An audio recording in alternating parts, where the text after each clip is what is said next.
बचा सकते हैं। इसलिए हमें भगवान का ध्यान करना चाहिए। कल आपने कथा श्रवण की थी कि किस प्रकार से भगवान श्री राम का जन्म हुआ था। भगवान श्री राम का जन्मोत्सव आपने श्रवण किया। अब धीरे धीरे समय व्यतीत हुआ। भगवान श्री राम थोड़े बड़े होने लगते हैं। भगवान श्री राम के और 4 भाई लक्ष्मण, भरत और शत्रुघ्न, वह तीनों भी प्रभु के साथ साथ बड़े हो रहे हैं और प्रभु अपनी बाल लीलाएं कर रहे हैं। जब प्रभु अपनी बाल लीलाएं कर रहे हैं तो प्रभु की बाल लीलाओं के दर्शन सभी देवी देवता अपने अपने लोक में बैठ करके दर्शन करते हैं कि किस प्रकार से प्रभु एक छोटे से बालक के रूप में अपनी लीला को आगे बढ़ा रहे हैं। धीरे धीरे समय व्यतीत हुआ और अब प्रभु की शिक्षा का समय आता है। वो भले ही स्वयं सबको शिक्षा देने वाले हैं, शिक्षावान है, शिक्षा का प्राकट्य ही उनसे होता है, परंतु जब भगवान अवतार लेकर के आते हैं तो वह भी शिक्षा ग्रहण करते हैं, क्योंकि वो लीला कर रहे हैं। और बिना शिक्षा के चाहे कोई भी मनुष्य हो वो पशु के समान होता है। इसलिए शिक्षा हमारे जीवन में बहुत आवश्यक है। सभी को शिक्षित होना चाहिए। यहाँ पर भगवान श्री राम गुरु वशिष्ठ के गुरुकुल जाकर के अपने तीनों भ्रातों के साथ विद्या को ग्रहण किया है। और जब प्रभु ने विद्या प्राप्त की वहां से वापस आते हैं, धीरे धीरे समय व्यतीत होने लगा। इधर मुनि विश्वामित्र जो जंगल में रहा करते हैं, और जब जंगल में रहा करते हैं तो वहां पर जब वो यज्ञ किया करते हैं तो राक्षस उनके यज्ञ का विध्वंस कर देते हैं। जब राक्षस उनके यज्ञ का विध्वंस कर देते हैं तो विश्वामित्र जी महाराज दशरथ के पास आए। जब महाराज दशरथ के पास मुनि विश्वामित्र आते हैं, जब महाराज दशरथ ने मुनि विश्वामित्र को देखा, प्रणाम किया, आसन डाला, बिठाया, पूछने लगे, मुनिवर कहिए कैसे आना हुआ? क्योंकि संत कभी भी किसी के यहाँ पर अकारण नहीं जाते। संत जो भी कार्य करते हैं, जहाँ भी जाते हैं, सबके पीछे कोई न कोई कारण होता है। विश्वामित्र जी से पूछा कि आपके आने का कारण क्या मैं जान सकता हूँ? मुनि विश्वामित्र कहते हैं कि हमारे आने का कारण ये है कि हम जंगल में रहते हैं और वहां पर बहुत सारे राक्षस निवास करते हैं, और जब हम यज्ञ करते हैं तो वो हमारे यज्ञ को पूर्ण नहीं होने देते, हमारे यज्ञ का विध्वंस कर देते हैं। इसलिए हम लक्ष्मण सहित आपके राम को लेने आए हैं। जब कहा कि हम लक्ष्मण सहित राम को लेने आए हैं, महाराज दशरथ हाथ जोड़कर कहने लगे, स्वामी ये आप क्या मांग रहे हैं? आप मुझसे मेरा राजपाट, धन दौलत, पद प्रतिष्ठा सब कुछ मांग लीजिए, मैं सब कुछ देने के लिए तैयार हूँ, परंतु मुझसे मेरे राम और लक्ष्मण को न मांगो, क्योंकि मैं इन्हें नहीं दे सकता। मैं प्रेम तो अपने चारों पुत्रों से करता हूँ, परंतु मैं अपने राम से बहुत प्रेम करता हूँ। मानिए कि राम में मेरे प्राण बसते हैं। राम को मैं अपने नेत्रों से ओझल नहीं होने देता। आप कृपया करके राम को न मानिए। जब महाराज दशरथ ने कहा कि राम को न मानिए, विश्वामित्र कहते हैं कि मुझे राम के सिवाय और कुछ नहीं चाहिए, क्योंकि मेरे यज्ञ की रक्षा राम और लक्ष्मण ही कर सकते हैं। इसलिए आप मुझे केवल राम और लक्ष्मण को दे दीजिए। मुझे भला धन से क्या करना, इस राज्य का क्या करना। जब ज्यादा आग्रह किया, लेकिन महाराज दशरथ कहते हैं कि हे मुनिवर,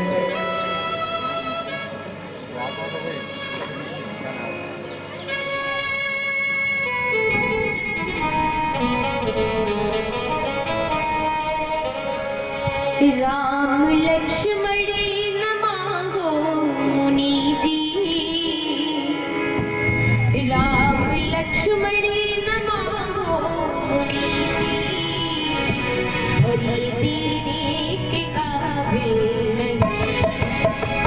राम लक्ष्मण न मांगो मुनि जी, और ये देने के काबिल नहीं।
दशरथ कहते हैं कि आप मुझसे मेरा सर्वस्व मांग लीजिए, परंतु राम और लक्ष्मण को मत मांगिए। लेकिन मुनि विश्वामित्र कहते हैं कि मैं तुम्हारे सर्वस्व का लेकर के क्या करूंगा, मुझे तो केवल राम और लक्ष्मण चाहिए। जब ज्यादा आग्रह किया तो महाराज दशरथ राम और लक्ष्मण को ले जाने की अनुमति देते हैं। राम और लक्ष्मण को लेकर के विश्वामित्र जी जंगल के लिए प्रस्थान कर रहे हैं, जहां पर वो यज्ञ किया करते थे। परंतु जब जंगल के लिए प्रस्थान किया तो रास्ते में भगवान राम देखते हैं कि एक विशाल राक्षस रास्ते पर तैयार होकर के बैठी है, मानो किसी का इंतजार कर रही है। जब उस राक्षसी को प्रभु राम ने देखा तो प्रभु राम कहते हैं कि मुनिवर, ये स्त्री कौन है और ये इस प्रकार से इस मार्ग को रोककर क्यों बैठी है। तो मुनि विश्वामित्र कहते हैं कि हे राम, ये राक्षसी ताड़िका है और ये जब तक यौवन थी तब तक तो पुरुष आते थे और इसे धन दिया करते थे, इसका जीवन यापन चलता था। परंतु अब ये वृद्ध हो गई है, अब कोई भी इसकी तरफ देखता तक नहीं है। इसलिए अब आप इसे इसके जीवन से मुक्त कर दीजिए। और जब कहा कि मुक्त कर दीजिए तो प्रभु राम कहते हैं कि ये एक स्त्री है, मैं इसे कैसे मानूं। जब कहा कि ये एक स्त्री है, इसे कैसे मारूं, तो मुनि विश्वामित्र कहते हैं कि राम, अरे एक स्त्री दूसरी स्त्री को क्यों नहीं मार सकती। भगवान राम कहते हैं एक स्त्री दूसरी स्त्री को क्यों नहीं मार सकती। यहाँ दूसरी स्त्री कौन है? अरे यही एक तो स्त्री है, ये ताड़िका राक्षसी, और दूसरी स्त्री यहाँ पर कोई नहीं है। मुनि विश्वामित्र मुस्कुराकर कहते हैं राम, अरे तुम स्वयं तो पुरुष समझते हो, अरे तुम तो जन्म जन्मांतर से स्त्री हो। भगवान राम अपनी तरफ देखने लगे, मैं स्त्री? मुनि विश्वामित्र कहते हैं कि हे राम, तुमने पता नहीं कितने लोगों को स्त्री बनकर के छल लिया। जब देवताओं को अमृत का पान करवाया तब आपने स्त्री का रूप धारण किया। नारद के अहंकार को तोड़ने के लिए आपने स्त्री का वेश धारण किया और आप कहते हैं कि आप पुरुष हैं। अरे आप तो जन्म जन्मांतर से स्त्री हैं। इसलिए संकोच ना करिए, आगे बढ़िए और इसे इसके जीवन से मुक्त कर दीजिए। जब प्रभु राम को आज्ञा मिलती है मुनिवर विश्वामित्र की, प्रभु ने अपने धनुष पर बाण चलाया और एक ही बाण में ताड़िका के प्राणों का हरण कर लिया। बोलिए रामचंद्र भगवान की। जब ताड़िका के प्राणों का हरण किया है भगवान राम ने, और वहां से आगे बढ़ते हैं, वहां से आगे बढ़े प्रभु जंगल पहुंचे जहां पर मुनि विश्वामित्र का यज्ञ होता था।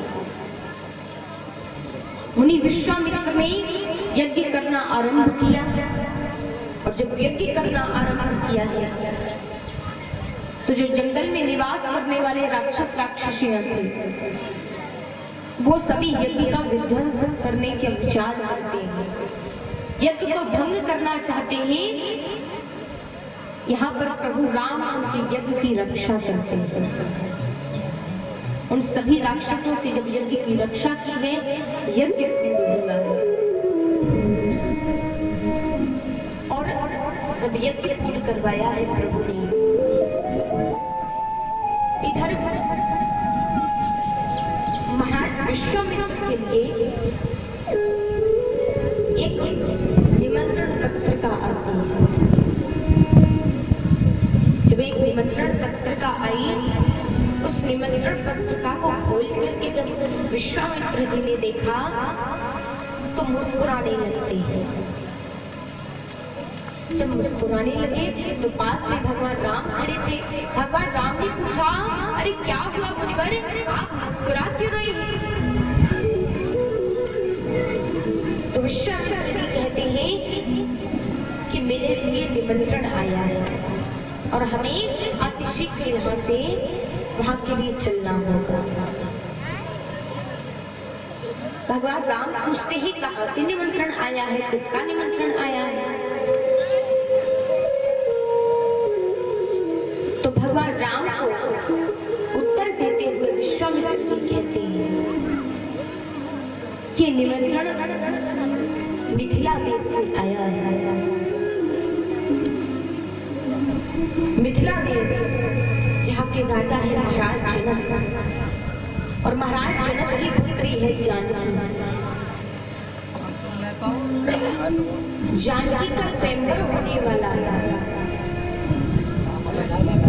उसके लिए हमें बुलाया गया है, निमंत्रित किया गया है। जब ये बात सुनी तो भगवान राम कहते हैं कि निमंत्रण आपके लिए आया है। विश्वामित्र जी कहते हैं हाँ, निमंत्रण हमारे लिए आया है, पर आप और लक्ष्मण भी हमारे साथ चलेंगे क्योंकि आप हमारे शिष्य हैं। आप हमारे यहाँ पर हमारी यज्ञ का रक्षा करने के लिए आए थे, आपने हमारे यज्ञ की रक्षा की। अब आप जनकपुर नगरी के लिए चलेंगे।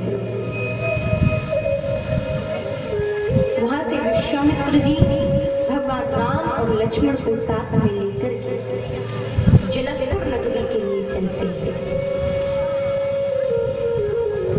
जब जनकपुर नगरी के लिए गए तो रास्ते में भगवान राम एक आश्रम देखते हैं, जिस आश्रम पर कोई भी संत नहीं, कोई भी विद्वान नहीं, कोई भी व्यक्ति नहीं, और उस आश्रम पर एक स्त्री की भांति, जैसे स्त्री का आकार की भांति एक पत्थर की शिला पड़ी हुई है। भगवान राम कहते हैं कि मुनिवर, अरे ये कैसा आश्रम है, इस पर कोई भी संत नहीं है और ये स्त्री की भांति, स्त्री के आकार की शिला कैसी पड़ी हुई है। तो मुनि विश्वामित्र कहते हैं कि राम, ये स्त्री ही है और ये शाप के कारण पत्थर बन गई है। भगवान राम कहते हैं कि एक स्त्री पत्थर कैसे बन गई, क्या कारण था और ये किसकी पत्नी है।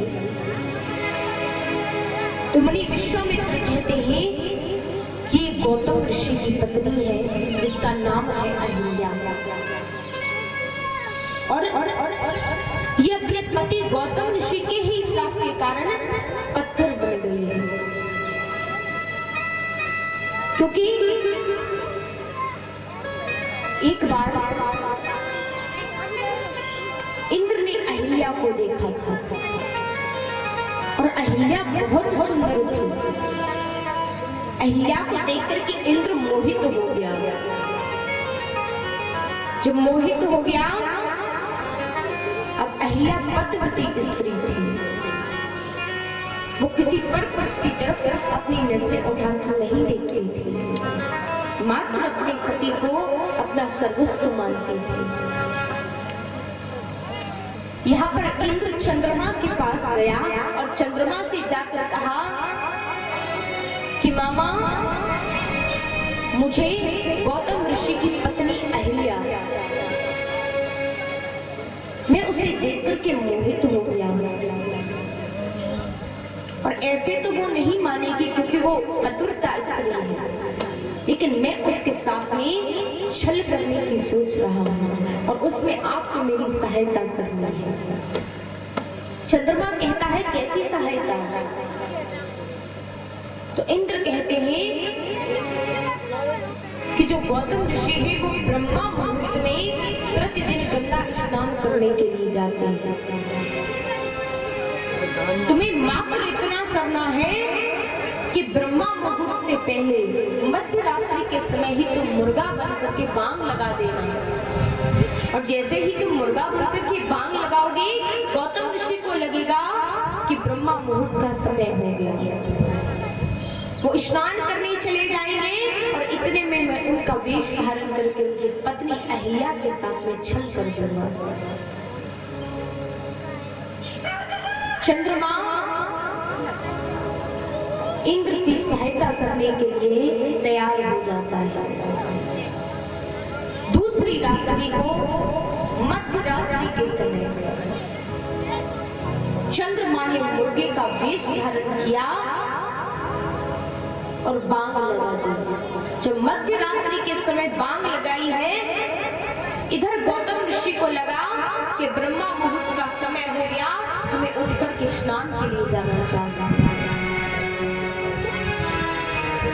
ब्रह्मा मुहूर्त के समय को समझ करके गौतम ऋषि वहां से स्नान करने जाते हैं और इधर तब तक गौतम ऋषि का वेश धारण करके वो इंद्र मैया अहिल्या के पास पहुंच गया।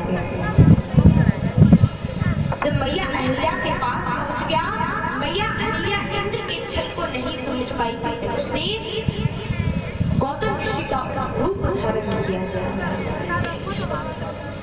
मैया इस छल को तो नहीं समझ पाई, लेकिन जब गंगा के किनारे मध्य रात्रि के समय गौतम ऋषि पहुंचे स्नान करने, तो गंगा मैया प्रकट हुई और कहा, अरे मूर्ख, तू मध्य रात्रि के समय यहाँ पर स्नान करने आया है, वहां पर तेरी पत्नी के साथ में छल हो गया। तो इतनी बात को सुना गौतम ऋषि वहां से दौड़ने लगते हैं।